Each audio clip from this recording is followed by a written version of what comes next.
Good morning student. इससे पहले lecture में हमने आपका पढ़ा था हेनरी का नियम और उसके प्रयोग कि उसका यूज कहाँ होता है आपका। आज हम पढ़ेंगे आपका द्रवीय विलयन। ठीक हो गया। द्रवीय विलयन आपने पढ़ा था कि जो विलयन होता है वो किससे मिलकर बना होता है। उसके आपके दो पार्ट्स होते हैं, एक होता है आपका विलेय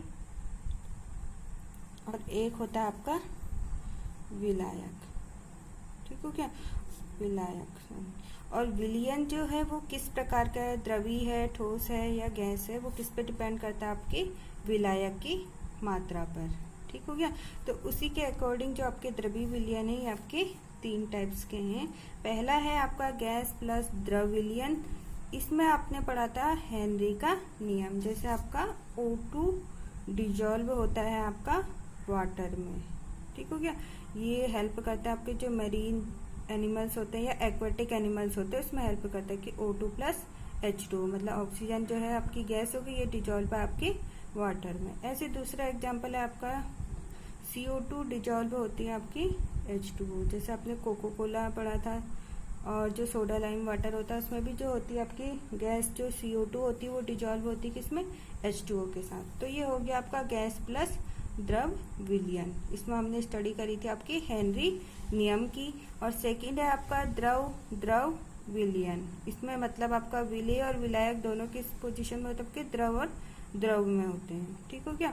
इसमें पढ़ेंगे हम, इसमें स्टडी करेंगे आपकी राउल्ट नियम का।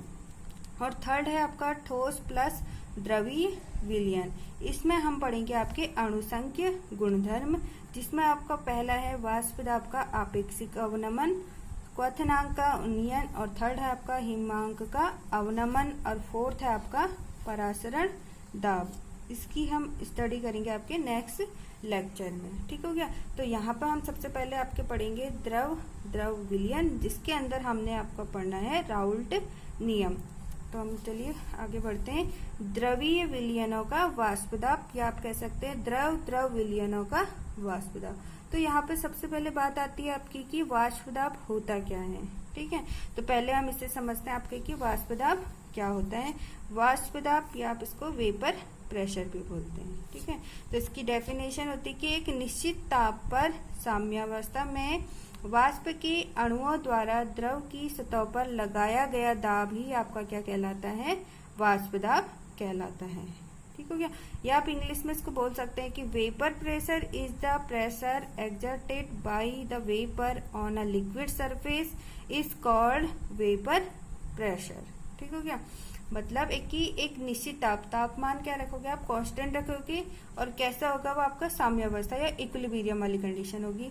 उसमें वाष्प के अणु जो होंगे आपके, वो द्रव की सतह पर जो प्रेशर लगाएंगे, जो दाब लगाएंगे, वही क्या कहलाता है, आपका वाष्प दाब कहलाता है। तो इसे समझते हैं हम।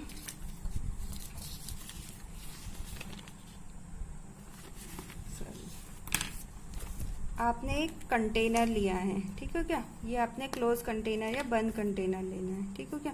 अब इसमें आप नीचे से क्या करोगे, हीट बढ़ाओगे या टेम्परेचर दोगे। जैसे ही आप टेम्परेचर इंक्रीज करोगे तो इसमें जो आपके वाटर के मॉलिक्यूल हैं वो क्या हो जाएंगे, आपके इवेपोरेट हो जाएंगे। ठीक हो क्या। इवेपोरेट होने के कारण ये क्या फॉर्म में हो जाएंगे, वेपर फॉर्म में कन्वर्ट हो जाएंगे। अब ये वेपर जो है आपका इक्विलिब्रियम कंडीशन में जो प्रेशर लगाएंगे आपके लिक्विड की सरफेस पे, ठीक हो क्या, जो प्रेशर लगाएंगे आपके लिक्विड की सरफेस पे, वही क्या कहलाएगा, आपका वेपर प्रेशर। ठीक हो गया। ये आपका वाटर हो गया और ये आपके वेपर हो गए। ठीक हो गया। मतलब आपने टेम्परेचर बढ़ाया, वाटर क्या हुआ, यहाँ से आपका इवेपोरेट होना स्टार्ट हुआ, या आप कह सकते हो बॉईल होना स्टार्ट हुआ। तो जैसे ही आपका ये इवेपोरेट होगा तो ये आपका कन्वर्ट हो जाएगा किसके, वेपर फॉर्म में। अब यही वेपर क्या होगी, आपकी प्रेशर लगाएगी किसके, लिक्विड सरफेस पे। ठीक हो गया। तो वही क्या कहलाएगा, आपका वेपर प्रेशर। और इसमें आपको ये ध्यान रखना है कि हमें कैसा कंटेनर लेना है, क्लोज कंटेनर लेना है। ठीक हो गया। अगला टॉपिक है आपका वाष्प दाब को प्रभावित करने वाले कारक। अभी हमने आपका पढ़ा था कि वाष्प दाब क्या होता है। अब वाष्प दाब को कौन कौन सी कारक आपके प्रभावित करते हैं उनकी स्टडी करते हैं। ठीक है, तो इसमें पहला पॉइंट है आपका कि it does not depends upon shape size of a container. मतलब जो आपका वाष्प दाब वेपर प्रेशर होता है वो वस्तु के आकार और आकृति पर निर्भर नहीं करता है। ठीक हो क्या, आप कैसा भी कंटेनर ले ले वो क्या करेगा, आपका वाष्प दाब को शो करेगा। इसलिए डिपेंड नहीं करेगा कि उसका आकार कैसा है और उसके आकृति कैसी है। ठीक हो गया। अब इसमें सेकंड पॉइंट है आपका द्रव की प्रकृति। अगला है आपका द्रव की प्रकृति या नेचर ऑफ लिक्विड।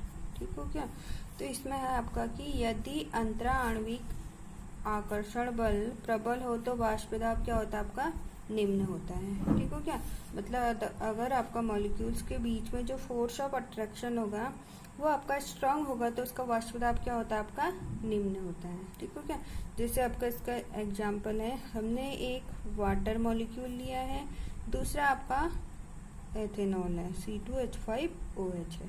ठीक हो गया, तो इसमें जो वाटर मॉलिक्यूल होता है आपका H2O, इन दोनों के बीच में क्या होगी, H2H2 मॉलिक्यूल के बीच में हाइड्रोजन बॉन्डिंग होगी। ठीक हो गया, हाइड्रोजन बंध प्रेजेंट होगा आपका। ठीक हो गया, तो इसमें क्या होता है आपका कि जो आपका एक अणु है वो आपके 4 हाइड्रोजन बॉन्ड से जुड़ा होता है आपका। ठीक हो गया, यही आपका एथेनॉल में देखते हैं तो एथेनॉल जो होता है आपका C2H5OH, C2H5OH। ठीक हो गया, इनके बीच में क्या है, आपकी हाइड्रोजन बॉन्डिंग प्रेजेंट होती है। ठीक हो गया, अब इसमें जो एथेनॉल का एक अणु है वो आपका एक ही हाइड्रोजन बंध से जुड़ा होता है आपका। ठीक हो गया, जबकि आपने यहाँ पर देखा कि वाटर मॉलिक्यूल में क्या है, आपका एक अणु 4 हाइड्रोजन बॉन्ड से जुड़ा हुआ है और यहाँ पे एक अणु आपका एक ही हाइड्रोजन बॉन्ड से जुड़ा हुआ है। ठीक है, या आप कह सकते हैं कि इसके बीच में जो आपका फोर्स ऑफ अट्रैक्शन है वो क्या है, आपका इसमें कम है, तो जिसके कारण इसका वाष्प दाब क्या है, आपका ज्यादा है। ठीक हो गया, तो इसका P0 या वाष्प दाब को दिखाते हैं P0 से, तो C2H5OH इज ग्रेटर देन हो जाएगा आपका P0H2O। ठीक है, मतलब एथेनॉल का जो वेपर प्रेशर होगा, वाष्प दाब वो ज्यादा होगा किससे, P0H2O मॉलिक्यूल से। ठीक हो गया, क्योंकि इसके बीच में क्या है, आपका जो फोर्स ऑफ अट्रैक्शन या जो हाइड्रोजन बॉन्डिंग है वो कम है किसके कंपेयर में, वाटर मॉलिक्यूल के कंपेयर में, तो इसलिए इसका वाष्प दाब क्या होगा, आपका ज्यादा होगा। या आप कह सकते हैं कि वेपर प्रेशर या वाष्प दाब is inversely proportional to 1 upon अणुओं के बीच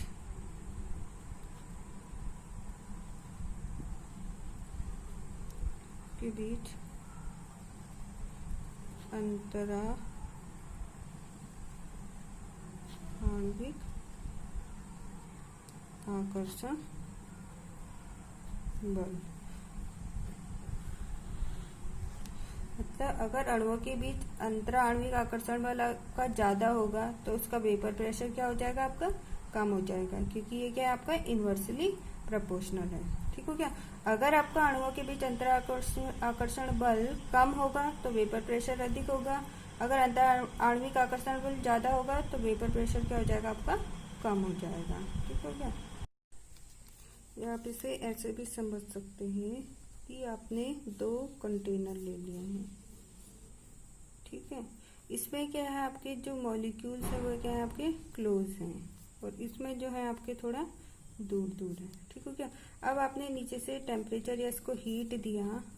ठीक हो गया, तो इसमें तो जो मॉलिक्यूल्स आपके दूर दूर है, मतलब इनके कहने का मतलब इसमें जो फोर्स ऑफ अट्रैक्शन होगा या अंतरा आणविक आकर्षण बल जो होगा वो आपका क्या है, कम है। ठीक हो गया, तो अंतरा आणविक आकर्षण बल आपका कम है तो इसका वेपर प्रेशर क्या हो जाएगा, आपका ज्यादा हो जाएगा। ठीक हो गया, क्योंकि टेम्परेचर बढ़ाओगे तो जो ये मॉलिक्यूल्स हैं आपके इजीली क्या हो जाएंगे, इवेपोरेट हो जाएंगे। इवेपोरेट हो जाएंगे तो ये क्या होगा, इसका वेपर प्रेशर क्या होगा, आपका ज्यादा होगा। जबकि इसमें जो मॉलिक्यूल्स हैं आपके क्लोजली पैक्ड है, मतलब इनके बीच में जो अंतरा आणविक आकर्षण बल है वो आपका क्या है, ज्यादा है, जिसके कारण फोर्स ऑफ अट्रैक्शन ज्यादा है, जिसके कारण इनका वेपर प्रेशर क्या हो जाएगा, आपका कम हो जाएगा। ठीक, थर्ड फैक्टर है आपका ताप या टेम्परेचर। ठीक है, तो टेम्परेचर बढ़ाने पर अणुओं का वाष्प दाब क्या होता है, आपका बढ़ता है, क्योंकि ताप बढ़ाने पर क्या होता है, आपका जो अणुओं की गतिज ऊर्जा होगी वो क्या हो जाएगी, आपकी ज्यादा हो जाएगी। गतिज ऊर्जा ज्यादा होगी तो आपके क्या होंगे, नंबर ऑफ मॉलिक्यूल्स क्या होंगे, ज्यादा फ्री होंगे, जिसके कारण क्या होगा, आपका वेपर प्रेशर क्या होगा, ज्यादा होगा। ठीक है क्या। मानने के लिए आपने एक कंटेनर लिया है, ठीक हो गया, ये आपका क्या है, लिक्विड है। अब आपने यहाँ से क्या करा, इसका टेम्परेचर बढ़ाया, ठीक हो गया। टेम्परेचर बढ़ाने पे जो आपकी वाटर की मॉलिक्यूल्स हैं, ठीक हो गया, उनकी क्या होगी, आपकी गतिज ऊर्जा बढ़ जाएगी या काइनेटिक एनर्जी बढ़ जाएगी। तो वो क्या होगा, आपका इजीली इवेपोरेट हो जाएगा। इवेपोरेट होने पर जो आपके वाटर के मॉलिक्यूल जो है ये वेपर फॉर्म में कन्वर्ट हो जाएंगे, ठीक हो गया। तो इसके कारण क्या होगा, आपका वेपर प्रेशर क्या हो जाएगा, आपका अधिक हो जाएगा। या आप कह सकते हैं कि अगर आपने टेम्परेचर इंक्रीज करा तो ये डायरेक्टली प्रोपोर्शनल हो जाता है इवेपोरेशन के, ठीक हो गया। और evaporation is directly proportional to vapour pressure के, ठीक हो गया। मतलब आपने टेम्परेचर बढ़ाया तो इवेपोरेशन क्या हुआ, आपका इंक्रीज हुआ। इवेपोरेशन इंक्रीज होगा तो वेपर प्रेशर क्या होगा, आपका इंक्रीज करेगा। मतलब ये सारे टर्म क्या होते हैं, आपके एक दूसरे के डायरेक्टली प्रोपोर्शनल होते हैं, ठीक हो गया। मतलब टेम्परेचर बढ़ाने पर इवेपोरेशन बढ़ेगा, इवेपोरेशन बढ़ाने पर आपका वेपर प्रेशर इंक्रीज करेगा, क्योंकि टेम्परेचर से क्या होता है, आपके जो मॉलिक्यूल्स हैं उनकी काइनेटिक एनर्जी या गतिज ऊर्जा क्या होती है, आपकी बढ़ जाती है, जिसके कारण ये इवेपोरेशन हो जाएगा। इवेपोरेशन बढ़ेगा तो आपका वेपर प्रेशर क्या होगा, आपका ज्यादा होगा। अगर हम वेपर प्रेशर और टेम्परेचर के बीच में ग्राफ खींचे तो ये कैसा ग्राफ बनेगा, आपका इस टाइप से, क्योंकि अगर आप टेम्परेचर बढ़ा रहे हो तो इसका वेपर प्रेशर भी क्या हो रहा है, आपका इंक्रीज हो रहा है। आप किसी भी पॉइंट पे देखेंगे तो आपको दिख रहा है कि अगर आप टेम्परेचर बढ़ा रहे हो, जैसे जैसे आपका टेम्परेचर बढ़ रहा है वैसे वैसे क्या हो रहा है, आपका वेपर प्रेशर भी क्या हो रहा है, आपका इंक्रीज हो रहा है, ठीक है। अब इसमें एक टर्म आता है आपका पदार्थ। जो आपके इसमें पदार्थ या सब्सटेंसेस लोगे, इसमें आप दो प्रकार के पदार्थ यूज करते हैं। एक होता है आपका वाष्पशील और एक होता है आपका अवाष्पशील, ठीक हो गया। तो जो आपके वाष्पशील पदार्थ होते हैं ये हम यूज करेंगे एज अ विलेय, ठीक हो गया। आपको पता है कि विलयन में एक विलेय होता है और एक विलायक होता है। विलायक को हम जनरली वाटर यूज करेंगे इसमें, ठीक हो गया। तो आपका जो अवाष्पशील विलेय, ठीक है, जो वाष्पशील पदार्थ या विलेय है आपका, जो वाष्पशील का मतलब है आप इसमें जो भी पदार्थ लोगे वो इजीली क्या हो जाएगा, आपका इवेपोरेट या वेपर प्रेशर में कन्वर्ट हो जाएगा। तो आप इसका यह बोल सकते हैं P0 is not equal to 0 के, ठीक हो गया। तो वाष्पशील पदार्थ आपके क्या क्या ले सकते हैं, इससे आपका H2O हो गया, CH3OH हो गया, C2H5OH हो गया, ठीक हो गया। मतलब ये आपके क्या होंगे, इजीली इवेपोरेट हो जाएंगे, ठीक हो गया, इवेपोरेशन में कन्वर्ट हो जाएंगे। और अवाष्पशील विलेय जो होते हैं आपके जनरली आपके ठोस होते हैं, ठीक हो गया, ठोस होते हैं। इसका मतलब जो आपका P0 होता है वो इक्वल टू हो जाएगा आपका 0 के। तो इसमें आप अवाष्पशील विलेय क्या क्या लेते हैं, जैसे आपका यूरिया हो गया, ग्लूकोज हो गया और सुक्रोज हो गया, ठीक है। ये आपके अवाष्पशील विलेय हैं और ये आपके वाष्पशील विलेय हो गए। अब हम आपका नेक्स्ट टॉपिक पढ़ते हैं, राउल्ट का नियम। अब आपका टॉपिक द्रव विलयन का वाष्प दाब या vapour pressure of liquid solution, ठीक हो क्या। इसमें आपका जो विलयन होता है, इसमें आपको पता है कि विलयन जो होता है विलेय प्लस विलायक से मिलकर बना होता है। अब इसमें बोला आपका द्रव विलयन, ठीक हो गया। तो आप इसमें विलेय और विलायक दोनों के क्या लोगे, आप द्रव लोगे या जल लोगे, ठीक हो गया। तो मैंने विलेय वाष्पशील जल ले लिया है और विलायक भी वाष्पशील जल ले लिया है, ठीक हो क्या। विलेय को डिनोट करा है आपका A से और विलायक को डिनोट करा है आपका B से, ठीक हो गया। तो हम इसमें पढ़ेंगे आपका राउल्ट का नियम, ठीक हो क्या, जो आपका इम्पोर्टेंट है।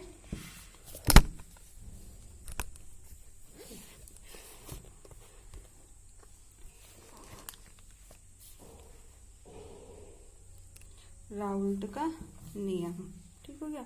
अब राउल्ट के नियम में हमने पढ़ा था, इसमें आपका जो है विलेय और विलायक दोनों को आपको क्या लेना है, लिक्विड लेना है, ठीक हो गया।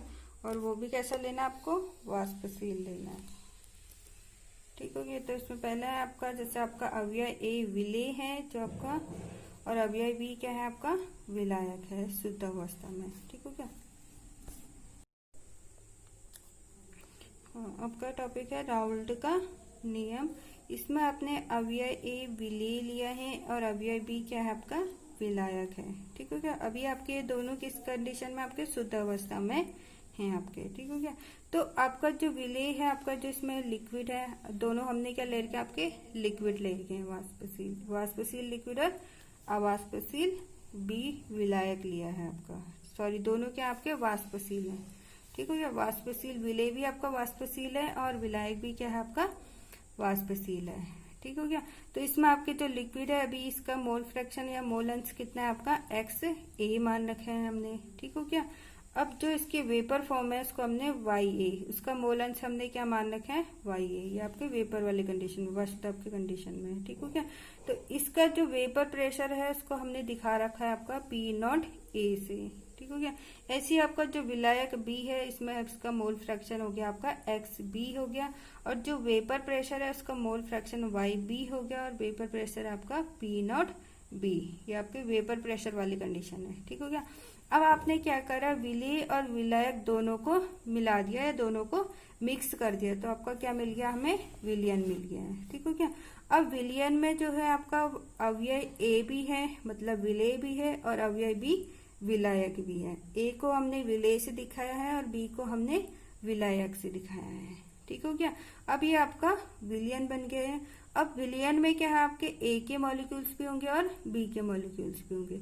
उसी तरह आपके जो वेपर, इवेपोरेशन के बाद जो वेपर बनेंगे, अब जो वेपर होंगे इसमें भी आपके ए के मॉलिक्यूल्स भी होंगे और बी के मॉलिक्यूल्स भी होंगे।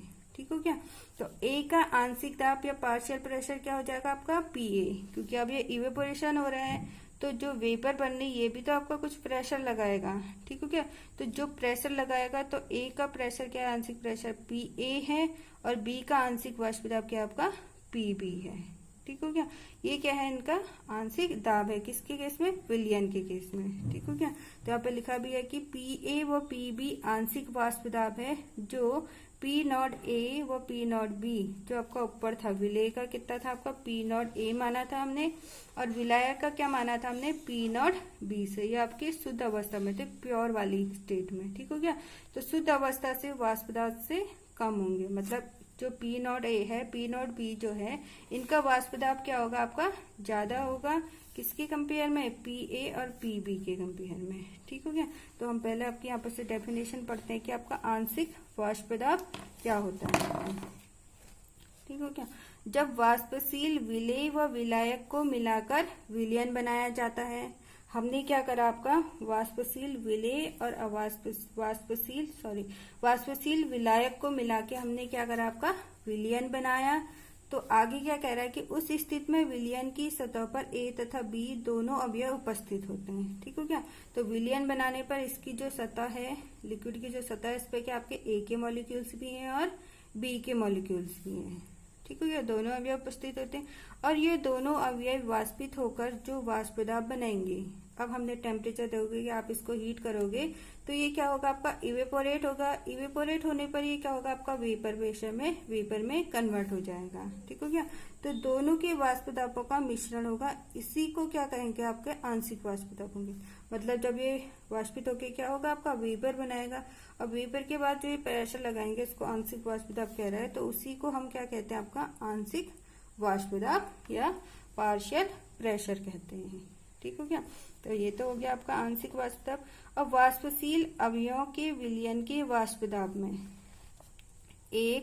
कुछ अंश एक अवयव का, कुछ अंश दूसरे अवयव का होता है, इसी को आंशिक वाष्प दाब कहते हैं, जो PA तथा PB है, जो शुद्ध अवस्था में अवयव के वाष्प दाब से कुछ कम होता है।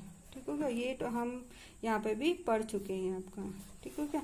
मतलब ये कहना चाह रहा है कि आपका जो ये है विलयन जो है, इसमें क्या है, आपके कुछ अवयव A के भी हैं और कुछ अवयव B के भी हैं, कह रहा है वेपर प्रेशर। ठीक हो क्या।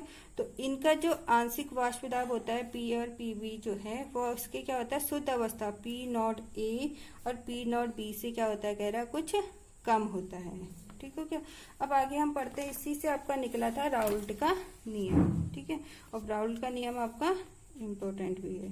ठीक है, ये एग्जाम में आपका पूछा भी जाता है और इससे रिलेटेड आपके क्वेश्चन भी बनते हैं। तो आगे राउल्ट का नियम क्या कहता है आपका कि वाष्पशील द्रवों के विलयन में प्रत्येक अवयव का आंशिक दाब विलयन में उसके मोल अंश के समानुपाती होता है।